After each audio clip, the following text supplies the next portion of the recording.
নেতৃবৃন্দ, মন্ত্রীবর্গ, সংসদ সদস্যবৃন্দ আসতেন এবং গাজী ইসমাইল ভাই এলাকার তরুণ কিশোরদেরকে সংগঠিত করে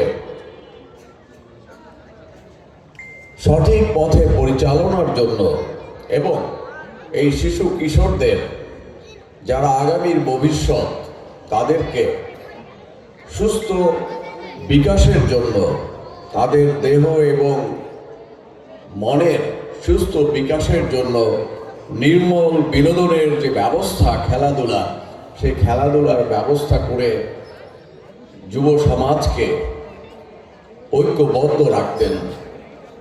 এবং আমরা দেখতে পাই এখনকার সময় যেভাবে যুব সমাজ ক্রিয়া থেকে বিমুখ হয়ে যাচ্ছে, তারা সেল ফোনের নেশায় আটকে যাচ্ছে, সেল ফোনের মধ্যে, এবং ঘর কোনো হয়ে যাচ্ছে, ঘরের কোনায় বন্দী হয়ে যাচ্ছে সেল ফোনে আকৃষ্ট হয়ে, এবং ঘন্টার পর ঘন্টা সময় নষ্ট করছে। এতে তাদের শারীরিক এবং মানসিক বিকাশ বাধাগ্রস্ত হচ্ছে। আমি এই সংগঠক যারা আজকের আয়োজক, তাদেরকে অনুরোধ করব এলাকার যুব সমাজকে মরণঘাতী মাদক থেকে যদি দূরে রাখতে চাই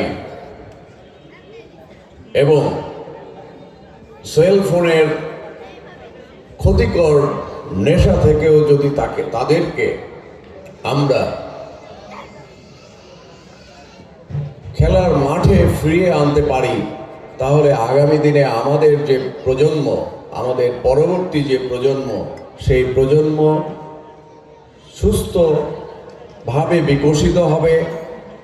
সেই প্রজন্মের কাছে আগামীর বাংলাদেশ নিরাপদ হবে এবং সেই প্রজন্ম সঠিক নেতৃত্ব দিয়ে বাংলাদেশকে তার কাঙ্ক্ষিত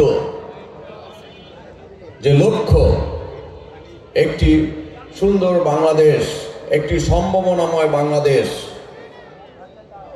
একটি আধুনিক বাংলাদেশ, জ্ঞান, মেধা, প্রজ্ঞা, খেলাধুলা, সংস্কৃতি, শিক্ষা, সকল ক্ষেত্রে এই বাংলাদেশ বিশ্বের দরবারে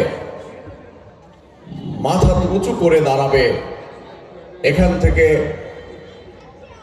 ভালো বিজ্ঞানী তৈরি হবে, এখান থেকে ভালো লেখক সাহিত্যিক তৈরি হবে, এখান থেকে ভালো খেলোয়াড় তৈরি হবে, এখান থেকে ভালো নেতৃত্ব তৈরি হবে, যাদের কাছে আমরা এই দেশকে দিয়ে যেতে চাই।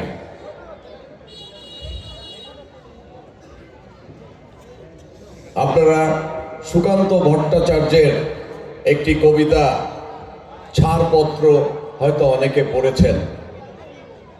সেখান থেকে একটি লাইন আমি বলতে চাই।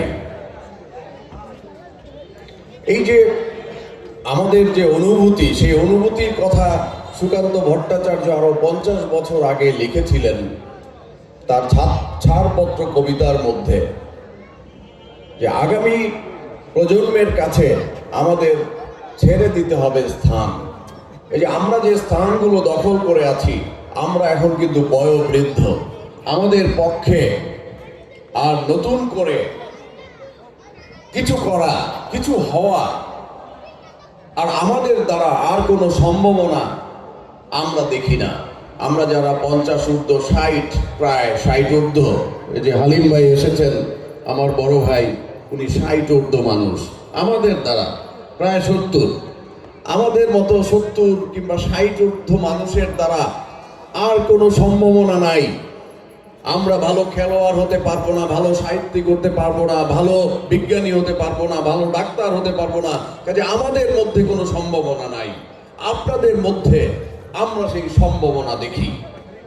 কাজেই আপনাদেরকে সুযোগ্য নাগরিক হিসেবে গড়ে তোলার দায়িত্ব এবং আপনাদের জন্য একটি সুন্দর ভবিষ্যৎ রেখে যাওয়া, নির্মাণ করে যাওয়া, এটা আমাদের দায়িত্ব। ছেড়ে যেতে হবে আগামী প্রজন্মের জন্য, যাদের রয়েছে অনাগত ভবিষ্যৎ। আমাদের জন্য কিছুই আর অবশিষ্ট নাই। কাজেই আজকে যারা এই আয়োজক, তাদেরকে ধন্যবাদ জানাই। এত সুন্দর একটি মাঠ তৈরি করেছেন,